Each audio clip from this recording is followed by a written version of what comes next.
तो राजनीति किया, मैं मतदान करना छोड़ दूंगा और मैं शरीर त्याग दूंगा अगर बेड़ा साहब ने ऐसा समझौता किया है तो। क्योंकि कहते तो परशुराम जी मदेरणा को बोला था कुमार धुणा के मैन जी ने कि मदेरणा साहब मैंने आशीर्वाद बेड़ा को दे दिया, कि नहीं आशीर्वाद मुझे चाहिए, कि मैंने उनको आशीर्वाद कहा तो आशीर्वाद चाहिएगा या शरीर चाहिए। तो मदेरणा साहब उस बात को समझ नहीं पाए, उन्होंने कहा मुझे चाहिए कि अब मेरा शरीर जाएगा। तो जिस समय परशुराम जी मदेरणा साहब चुनाव हारे उसी समय मेहनत धुणा के मैन जी देवलोक हो गए थे। जैसे ही उनके कान में आवाज चली कि परशुराम जी मदेरणा चुनाव हार गए। फिर मैंने बेराराम जी को 2 लाख रुपए दिए थे शाम को कि मुझे मांडी में गाड़ियाँ लगानी है, मेरे कार्यकर्ता है 2 लाख रुपए दो बेड़ा साहब। तो रात को आए थे बेड़ा साहब का भाई थे शिवजी राम जी, हम दोनों ने 2 लाख रुपए दिए थे। जबकि बेराराम जी के बूथ से केवल 10 से 12 वोट मिले थे 2008 के अंदर। आज वो तो ऑन रिकॉर्ड है। जाट को सेट करेंगे क्या वहाँ से? लवोट से तो बीजेपी राजपूत चढ़ा है, फड़ौदी में जाट लैंड है नहीं, लूणी में जाट लैंड है नहीं, भोपालगढ़ बिलड़ा रिजर्वेशन हो गई तो एक जाट को टिकट देना है तो और से देंगे। राजपूतों को टिकट और बीजेपी से मिलना भी ना पॉसिबल है, इनपॉसिबल है, कोई समीकरण ही नहीं है। फिर जाट को बीजेपी टिकट देगी कहाँ से? क्योंकि उनको वोट भोपालगढ़ बिलड़ा से भी बीजेपी पे लेना है ना जाटों के। और यहाँ से उनको भारतीय जनता पार्टी ने फिर विश्वास जताया, टिकट दिया। और सामने थे महिपाल जी मदेरणा, परशुराम जी मदेरणा के पुत्र, और निर्दलीय चुनाव लड़ रहे थे सिमू सिंह जी खेतर सर, और बसपा से लड़ रहे थे चंद्र प्रकाश देवड़ा।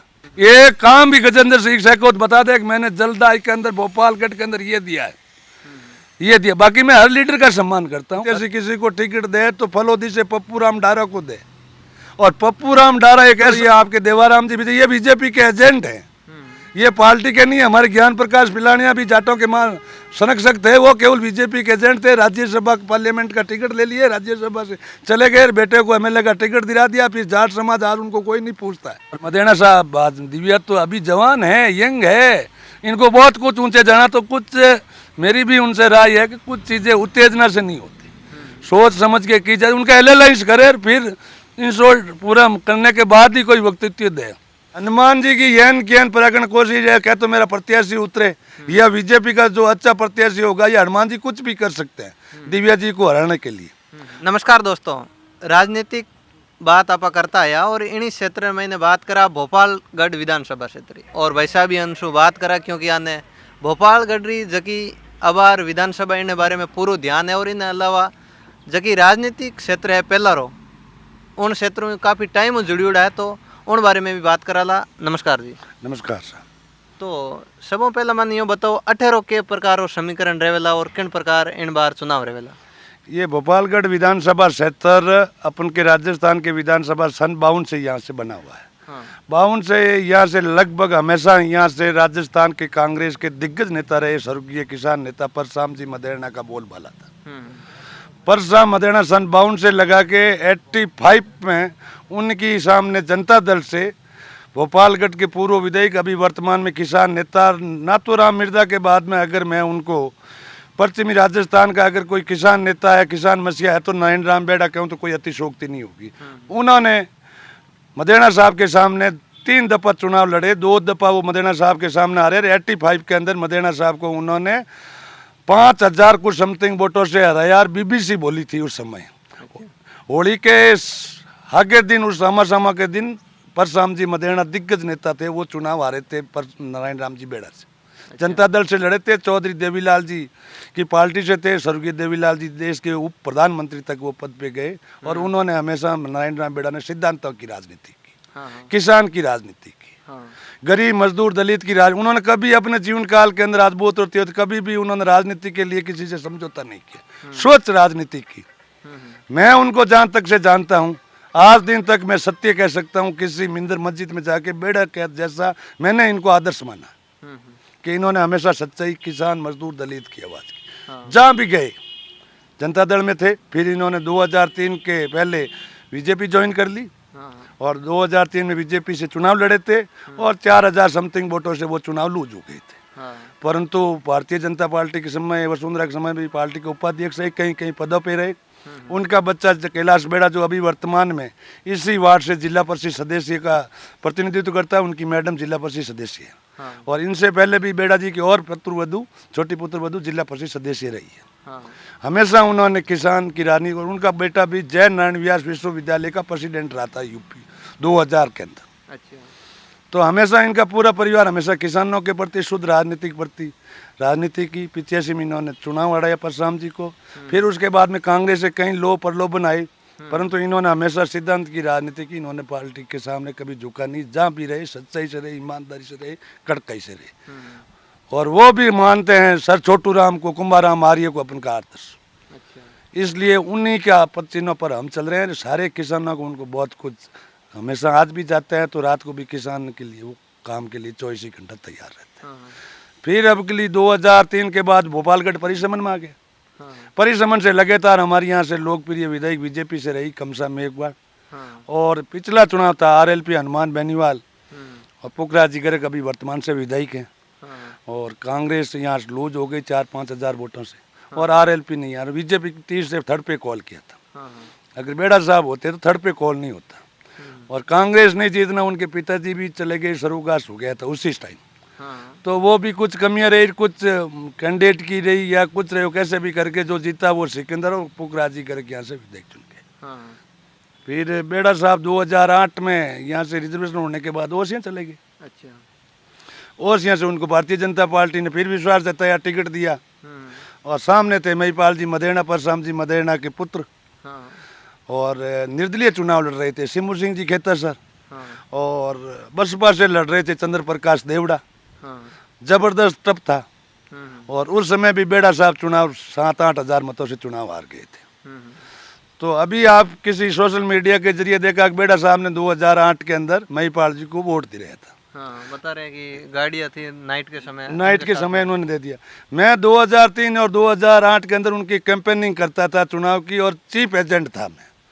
और 2008 के तो अंदर मैं उनका फाइनेंशियली काम देखता था ओसियाँ के अंदर, किसको क्या गाड़ियाँ देनी, क्या करनी। हाँ। तो जो वो बात बता रहे वो सरासर निराधार है, सरासर झूठ है। अगर एक भी कोई साबित कर दे तो राजनीति किया, मैं मतदान करना छोड़ दूंगा और मैं शरीर त्याग दूंगा, अगर बेड़ा साहब ने ऐसा समझौता किया है तो। क्योंकि कहते तो परशुराम जी मदेरणा को बोला था कुमार धुणा के मैन जी ने कि मदेरणा साहब मैंने आशीर्वाद बेड़ा को दे दिया, कि नहीं आशीर्वाद मुझे चाहिए, कि मैंने उनको आशीर्वाद कहा तो आशीर्वाद चाहिएगा या शरीर चाहिए। तो मदेरणा साहब उस बात को समझ नहीं पाए, उन्होंने कहा मुझे चाहिए कि अब मेरा शरीर जाएगा। तो जिस समय परशुराम जी मदेरणा साहब चुनाव हारे, उसी समय मैन धुणा के मैन जी देवलोक हो गए थे। जैसे ही उनके कान में आवाज़ चली कि परशुराम जी मदेरणा चुनाव हार गए। तो मैं उस सिद्धांत का आदमी, अगर बेड़ा साहब ने ऐसा किया, कोई साबित कर दे तो मैं शरीर छोड़ सकता हूँ। ये झूठे आरोप है, निराधार है। इसमें 1% अगर कोई सच्चाई है तो मुझे ला के बता दे कि ये सच्चाई है, बेड़ा नहीं, ये गाड़ी सुपी फलाना आदमी था, उनको कह के भी गए। उसके बाद में तो कांग्रेस ज्वाइन कर ली थी बेड़ा साहब ने, तो उनका क्या कारण रहा? 2008 में बेड़ा साहब को टिकट नहीं मिलना, जबकि यहाँ बीजेपी का कोई नाम लेने वाला नहीं थे। ये जो बहराराम जी है 2008 के अंदर मेरे से बेड़ा साहब ने नॉमिनेशन भरा सत्याई माता मंदिर के अंदर। अगर बहराराम जी मेरे सामने आए तो मैं उनके सामने बोल सकता हूँ। उन्होंने कहा था कि बेड़ा साहब, बहराराम जी टिकट मांग रहे थे, बेड़ा जी मांग रहे थे, सिमू सिंह जी भी मांग रहे थे। बहराराम जी सियोल ओसियाँ से, और टिकट मिल गया था बेड़ा साहब को। तो फिर नॉमिनेशन के दिन बहराराम ने कहा मेरी तरफ से नारायण राम बेड़ा को 5 लाख रुपए चंदा की तरफ। और भी कई जनों ने बोले थे, तो दूसरों ने किसी ने दिए। बहराराम जी अगर आज बता दे कि मैंने नारायण राम बेड़ा को चंदा बेला, उनकी मेरे पास वीडियो रिकॉर्डिंग भी है। बहराराम जी ने 5 लाख की जो घोषणा की है, अगर बहराराम जी 5 रुपए आज दिन दिए हैं तो मेरे को सोशल मीडिया के जरिए या कैसे मुझे फोन के जरिए मेरे से बात करें, अगर 5 रुपए दिए हैं तो। और मैं हजारों आदमियों के बीच ये बात कह सकता हूँ बहराराम जी। बाकी बड़े आदमी हो गए, वो अच्छी बात नहीं करना। जबकि बहराराम जी ने जो कई बातें लूज टो की है ना, उनके प्रति मैं कह रहा हूँ। और फिर मैंने बहराराम जी को 2 लाख रुपए दिए थे शाम को, कि मुझे मांडी में गाड़ियाँ लगानी है, मेरे कार्यकर्ता है, 2 लाख रुपए दो बेड़ा साहब। तो रात को आए थे बेड़ा साहब का भाई थे शिवजी राम जी, हम दोनों ने 2 लाख रुपए दिए थे। जबकि बहराराम जी के बूथ से केवल 10 से 12 वोट मिले थे 2008 के अंदर। आज वो तो ऑन रिकॉर्ड है, जो बूथ वही आती है लिस्ट, वो तो ऑन रिकॉर्ड है साहब। तो वो बहराराम जी कल भी वो बता सकते हैं, मेरे से बात कर सकते हैं। बाकी बेड़ा साहब ने कभी किसी का आज तक चुनाव लड़े, बेड़ा साहब कम से कम 7 चुनाव लड़ लिए। 7 चुनाव में आज भी कोई नहीं कह सकता कि मेरे विधानसभा क्षेत्र में फलाना आदमी मेरे पैसा बेड़ा साहब चुनाव खा के गए या गाड़ी के गए, कोई नहीं कह सकता है। जबकि 7 चुनाव लड़ने वाले कई आरोप और प्रत्यारोप लग सकते हैं। आज उनको क्षेत्र में कोई बुला नहीं सकता है, किसी गाँव में घुसने नहीं देते लोग, परंतु बेड़ा जी ने आज तक किसी का 1 रुपये तक नहीं लिया। रही बात कांग्रेस में आने की, आपने पूछा है, तो कांग्रेस में क्या हुआ साहब, बीजेपी के अंदर किसान कौम की उपेक्षा होने लग गई। नागौर के अंदर तो वो मूंग तुल रहे थे 12,000 रुपये समथिंग, और भोपालगढ़ में मूंग तुल नहीं रहे थे। तो फिर बेड़ा साहब ने मैडम से बात की, मैडम उस समय सीएम थी, तो क्या मैडम नागौर में ये तुलई हो रही है तो हमारे भोपालगढ़ के किसानों के साथ अन्याय क्यों? तो उन्होंने ऊपर पार्टी स्तर पर भी बात की, संगठन स्तर पर भी की, उस समय ये उपाध्यक्ष भी थे, परंतु इनकी बात को दरकिनार कर दिया। तो बेड़ा साहब तो किसान मजदूर दलित की आवाज़ थे, वो आंदोलन के अलावा तो कर क्या सकते, क्योंकि उनके पास कलम तो थी नहीं, राज्य में मिनिस्टर तो थे नहीं किसी कलेक्टर को आदेश कर दे। तो बेड़ा साहब ने सारे क्षेत्र में घूम के किसानों को, और उन्होंने माँ पड़ाव किया था रातड़ी किसान कैसे स्वर्गीय नाथूराम जी मूर्ति के सामने। उस समय पूर्व विधानसभा अध्यक्ष सुमित्रा जी भी आई थी, और उस समय सुभाष मेहरिया केंद्रीय मंत्री थे, वो भी आए थे। कई दिग्गज नेता आए, सरकार को झुकना पड़ा, और दूसरे दिन मूंग तोलाने पड़े तिवरी, मतानी और भोपालगढ़ का। ये बेड़ा साहब में ताकत थी, ये बेड़ा साहब में किसान थे, उनके साथ थे, पीछे पीठ खाली नहीं थी। इसी ताकत से उस समय मूंग तुले थे। तो फिर पार्टी ने कहा कि आपने पार्टी गाइडलाइन के ऊपर, बेड़ा साहब ने कहा मैं किसान मजदूर के लिए पार्टी है, मेरे लिए दूसरी कोई पार्टी नहीं, मैं इनको भगवान मानता हूँ, इनसे ऊपर कोई पार्टी नहीं। तो उन्होंने बेड़ा साहब को पार्टी से निष्कासित कर दिया। बेड़ा साहब ने कहा मैं निष्कासित नहीं करता, मैं सच्ची बात है वो कहूँगा। आप राज में आए, कमेंटमेंट करके आए तो किसानों के साथ न्याय हो। इसलिए बेड़ा जी ने फिर कांग्रेस का दामन उन्होंने नहीं थामा था। फिर कांग्रेस के दिग्गज नेताओं ने बेड़ा साहब से संपर्क किया। अशोक जी गहलोत, सचिन पायलट उस समय प्रदेश अध्यक्ष थे, और यहाँ के जाट संभागीय जोधपुर जितने भी जाट किसान लीडर थे उन्होंने संपर्क किया। सुकाराम जी, विष्णु साचोर वाले सारा ने कहा बेड़ा जी किसान आदमी, और आप किसान देवीलाल जी के साथ, कुंभाराम जी के साथ आपने कैंपेन किया हुआ है, आप कांग्रेस में आओ तो दी बेटर रहेगा। तो बेड़ा साहब ने फिर उन्होंने कहा, उनकी बात से सीकर राहुल गांधी के सामने, हिंदुस्तान का उस समय कांग्रेस पार्टी के वो प्रेसिडेंट थे, और उनकी मौजूदगी के अंदर सीकर बेड़ा साहब ने कांग्रेस ज्वाइन की थी। तो बेड़ा साहब ने वहाँ पे स्पीच दिया कि मुझे ना कोई विधायक चाहिए टिकट, ना एमपी का चाहिए, मैं आपके सामने इसी कमेंट में कर रहा, मेरा किसान मजदूर दलित, जब मैं कोई सच्ची बात लेके आऊँ तो मुझे सिर नहीं झुकना चाहिए, मेरे किसान मजदूर है। तो उन्होंने कमेंट में, बाकी मुझे टिकट या कोई आज नेता आता है तो वो पहले कमेंटमेंट करता है कि मुझे पार्लियामेंट लड़ाओगे या संगठन में लेओगे या मंत्री पद दोगे, कहीं सेट कहाँ करोगे। बेड़ा साहब ने कहा मुझे कहीं सेट नहीं करना, मैं खुद सेट हूँ, मेरे बच्चे सेट है, और सब वो भगवान अपनी कमाई के खाते हैं। मेरे बच्चे अगर कोई और वो ले नहीं आवे, इन मतलब मैं मोटो मंत्री हूँ। जब मेरी औलाद सुधर जाए, मेरे आदमी सुधरे, मेरा परिवार अच्छा है, तो मैं मंत्री हूँ। तो उन्होंने कहा साहब हम आपकी बात को कोई कमी नहीं आने देंगे। अभी तक कोई अशोक जी कभी भी बात की सीएम साहब से, तो उन्होंने सीएम साहब ने पूरे जोधपुर का बेड़ा साहब का हमेशा उन्होंने मान रखा, और उसी मान से बेड़ा साहब के पिताजी की मूर्ति का अनावरण में भी आए थे सीएम साहब अशोक गहलोत। जोधपुर के अंदर मेरे हिसाब से अशोक गहलोत सीएम बनने के बाद ये शायद 10 दौरे जोधपुर के होंगे, 10 दौरों में से एक दौरा था यहाँ जनसभा का दौरा, 10 ही होंगे, 10 में तो ये साहब गच्चीपुरा उनके पिताजी की मूर्ति का अनावरण में आए। तो उसी समय बेड़ा जी ने यही कहा, अशोक जी हमारे तो ये किसान मजदूरों का इनका ध्यान रखना, और वो राजस्थान का मुख्यमंत्री मेरी नज़र में आज तक रख रहा है। हर चीज के अंदर अशोक गहलोत की जनता राजस्थान के शासन के अंदर कोई परेशान नहीं, चाहे आप हेल्थ में ले लो, एजुकेशन में ले लो, पीडब्ल्यूडी में ले लो, अशोक जी के पास कोई गया तो वापस खाली हाथ नहीं आया। ऐसा सीएम हुसैन भविष्य है, न होगा न होने वाला है।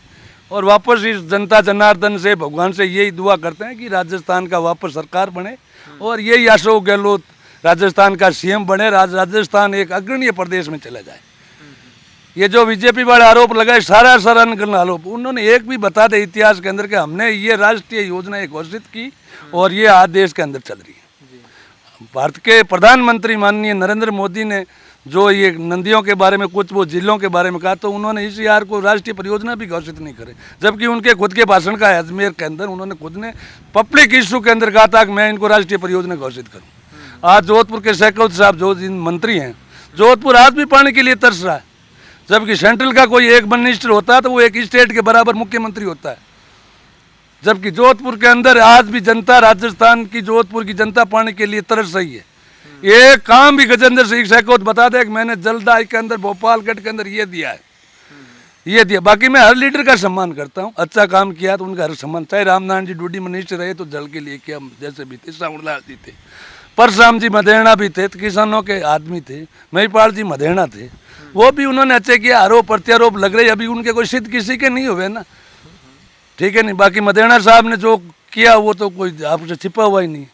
दिव्या जी मदेरणा भी वर्तमान ओसिया से विदाई के अच्छा कार्य कर रही है, और अशोक जी के अनुसार अगर चलेंगे पचिनों पे तो निश्चित रूप में इनको सफलता मिलेगी, कोई कहने वाला नहीं है, ठीक है ना। आज भी उनके घर से माता जी जिला प्रमुख है, वो भी घर की लेडी है, परंतु हर किसान मजदूर की जो भी जिला प्रमुख के द्वार पे उन पे घर पे जाता है तो कोई आदमी खाली हाथ नहीं आता। और मदेरणा साहब, दिव्या तो अभी जवान है, यंग है, इनको बहुत कुछ ऊंचे जाना, तो कुछ मेरी भी उनसे राय है कि कुछ चीज़ें उत्तेजना से नहीं होती, सोच समझ के की जाए। उनका एनालाइज करे, फिर इंश्योर पूरा करने के बाद ही कोई वक्तव्य दे। परंतु आज के हिसाब से भी वो काम में उनमें जोश है, काम करने की योग्यता है। एंड मैं तो भगवान से दुआ करता हूँ कि वो आगे चुनाव जीते, राजस्थान का मदेरणा जैसा प्रतिनिधित्व करे, मंत्री बने, राजस्थान में अशोक जी गहलोत की मंत्रिमंडल में सम्मिलित हो। यही अब ओसिया से देखे तो बीजेपी के जो चेहरे हैं वो बहुत सारे सामने आ रहे हैं, तो उसमें से यदि देखे तो किस प्रकार का समीकरण बैठेगा, पता नहीं चल रहा कि किसको टिकट मिलेगा। काफ़ी लोग बता रहे हैं यदि राजपूत समाज में मिले तो 3 चेहरे आ रहे हैं, और जाट समाज की देखे तो जाट समाज में 4 या 5 चेहरे आ रहे हैं अभी सामने। तो फिर किसको टिकट मिलेगा, तो किस प्रकार सीट निकल सकती है? ओसिया के अंदर साहब सबसे ज़्यादा जाट मतदाता है, उसके बाद में निर्णायक मतदाता माड़ी और राजपूत है। जोधपुर में एक जाट को टिकट मिलना, चाहे बीजेपी से जाट को मिलेगा और कांग्रेस से भी जाट को मिलेगा, बाकी जाटों की सीटें रिजर्वेशन हो चुकी है। हाँ। तो ये जो बेहराराम जी बता रहे, मंडा साहब बता रहे, जितने भी जसा राम जी भी है, ज्योति भी है, जो वगैरह वगैरह जो भी नाम है, मैं समझता हूँ कि इनके अलावा कोई नाम आएगा बीजेपी से, ठीक है नहीं। और राजपूत कास्ट की बात करें, सिमू सिंह जी ने निर्दलीय चुनाव लड़के देख लिया, विन नहीं हुए। मदेरणा साहब के समय 8 के समय सेकंड रह गए, बेड़ा साहब ने थर्ड कॉल किया था, उनके मतों का गैप 1000 2,000 ही था, परंतु सेकंड होता है, थर्ड होता है। और महेंद्र सिंह जी ने भी पिछला चुनाव लड़के देख लिया। तो निश्चित रूप से चाहे कुछ भी कर ले, अशोक की इतनी योजनाएं हैं, और यहाँ से कांग्रेस, रही बात आरएलपी की भी, हनुमान बेनीवाल कह रहे हमारा भी वहाँ से चुनाव लड़ेंगे। सुनने में आ रहा है कि हनुमान बेनीवाल भी चुनाव लड़ेंगे। हनुमान जी की यन कियन परागण कोशिश है, क्या तो मेरा प्रत्याशी उतरे, या बीजेपी का जो अच्छा प्रत्याशी होगा, या हनुमान जी कुछ भी कर सकते हैं दिव्या जी को हराने के लिए। परंतु जनता बड़ी समझदार है, वहाँ की किसान कौम बड़ी समझदार है, गरीब मजदूर की कौम, वो अशोक की योजना ऊपर मदेरणा साहब के किए हुए काम पे जाएगी।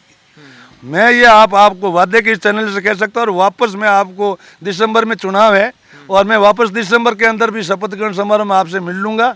यहाँ से ओसिया से निश्चित रूप में से कांग्रेस जीतेगी, चाहे किसी बीजेपी को टिकट, जाट को सेट करेंगे क्या वहाँ से? लाहौर से तो बीजेपी राजपूत चेहरा है, फड़ौदी में जाट लैंड है नहीं, लूनी में जाट लैंड है नहीं, भोपालगढ़ बिलड़ा रिजर्वेशन हो गई, तो एक जाट को टिकट देना है तो ओसिया से देंगे राजपूतों को टिकट, और बीजेपी से मिलना भी ना पॉसिबल है, इनपॉसिबल है, कोई समीकरण ही नहीं है। फिर जाट को बीजेपी टिकट देगी कहाँ से? क्योंकि उनको वोट भोपालगढ़ बिलड़ा से भी बीजेपी पे लेना है ना जाटों के, तो फिर जाटों के वोट जाएंगे कहाँ? एक ही सीट बची, बाकी सारे जाटों की रिजर्वेशन होगी। और तो वहाँ से चाहे कोई भी चुनाव क्यों ना लड़े, वहाँ से कांग्रेस विन होगी, वहाँ से माड़ी मतदाता निर्णायक है, ठीक है। कौन ही मदेरणा साहब की, कांग्रेस की, अशोक जी के चेहरे पे चुनाव लड़ा जाएगा। राजपूत लोग भी वोट, अच्छे वोट कास्ट कांग्रेस को करेंगे, ना कि वो किसी जाति के आधारित जाएंगे। ओसिया का चुनाव विकास के नाम पे होगा, ना जाति आधारित होगा, चाहे हनुमान जी कुछ भी कर दे। मान रहा हूँ हनुमान जी किसान नेता है, किसानों के लिए बात करते हैं, काजुत है, परंतु यहाँ ओसिया में नहीं चलेगा। ये पक्की जोधपुर की 10 विधानसभा सीटें है, 10 विधानसभा में कांग्रेस 10+ रहेगी, ठीक है नहीं, 10 है, 10 जीतेगी चुनाव। अब 1-2 तो मैं भी कोई भगवान नहीं हूँ, कोई किसी कारण से लूज हो जाए, कैंडिडेट के कारण हो जाए, बाकी 90% यहाँ से कांग्रेस विन रहेगी जोधपुर जिले से। और राजस्थान में मैं आपके इस चैनल के माध्यम से लिख के बता देता हूँ, कांग्रेस 150+ सीटें रहेगी राजस्थान के अंदर। और बात करें भोपालगढ़ की, तो यहाँ से किस प्रकार का समीकरण बैठे? यहाँ भोपालगढ़ से अभी तक कांग्रेस के 3-4 प्रत्याशियों ने आवेदन किए, जैसे पुरसाराम जिला परिषद अरुण बलई, गीता जी बड़बड़ नरपर राम जी की बेटी। अब यहाँ अशोक जी जिसी किसी को थपेंगे, कांग्रेस यहाँ से विन। पिछली बार ही कांग्रेस के कई कारण हो गए चुनाव हार के, कैंडिडेट की खुद की भी सक्रियता कम रही। बाकी कांग्रेस पिछला चुनाव भी जीती हुई, अब अगली बार आरएलपी लड़ेगी। भाई बीजेपी को जिता रहे हैं, कमसा को जाट जिता रहे हैं, और आरएलपी को वोट भी ज्यादातर 17% 80% जाट ही दे रहे हैं। तो जाटों का वोटों का तो ध्रुवीकरण हो जाएगा।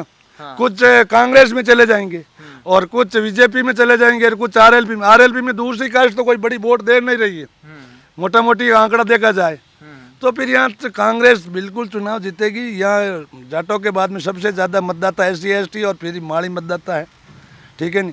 और विष्णोई भी वोट कास्टिंग है, वो यहाँ करेंगे। मैं तो जोधपुर जिले में अगर कहूँ सबसे अच्छा प्रत्याशी किसी को टिकट दे तो फलोदी से पप्पू राम डारा को दे। और पप्पू राम डारा एक ऐसा विष्णोइयों के अंदर नेता, जोधपुर डिवीजन के अंदर, जो गरीब मजदूर और कोरोना काल के अंदर भयंकर उन्होंने काम किए थे। उन्होंने के कोई टिकट की लालसा नहीं थी, परंतु उन्होंने कोरोना काल के अंदर गांधी हॉस्पिटल में ऑक्सीजन प्लांट लगा दिए थे। और आज ऐसा मान रहे हैं कि वो फलोदी से चुनाव की तैयारी में। निश्चित रूप में मैं पार्टी से आपकी सोशल मीडिया के जरिए ये कहना चाहता हूँ पप्पू राम जी को टिकट दी थी। बाकी जो ये आपके देवाराम जी भी, ये बीजेपी के एजेंट हैं, ये पार्टी के नहीं है। हमारे ज्ञान प्रकाश पिलानिया भी जाटों के मान संरक्षक थे, वो केवल बीजेपी के एजेंट थे। राज्यसभा पार्लियामेंट का टिकट ले लिए, राज्यसभा से चले गए, बेटे को MLA का टिकट दिला दिया, फिर जाट समाज आज उनको कोई नहीं पूछता है। ऐसे ही आपके इन देवाराम जी को नहीं पूछेंगे। मैं कुलदीप जी आए थे, वो देवाराम जी विष्णु समाज के, विष्णु और जाटों में एक ही भाई थे, दोनों भाई थे, अलग अलग पंथ हो गए। बाकी देवाराम जी विष्णु समाज के बड़े मैं आदर करता हूँ, परंतु वो किसी पार्टी के लिए ड्रामा मत बने। उनको कुलदीप जी को सीओप एयरपोर्ट तक करना था, विष्णु धर्मशाला, विष्णु जाम्बे जी मंदिर तक करना था, ना कि उनकी पार्टी के मीटिंग में साथ रहना था। ये पोजीशन है। बाकी वहाँ पप्पू राम डारा बेस्ट कैंडिडेट फलोदी से हो सकता है।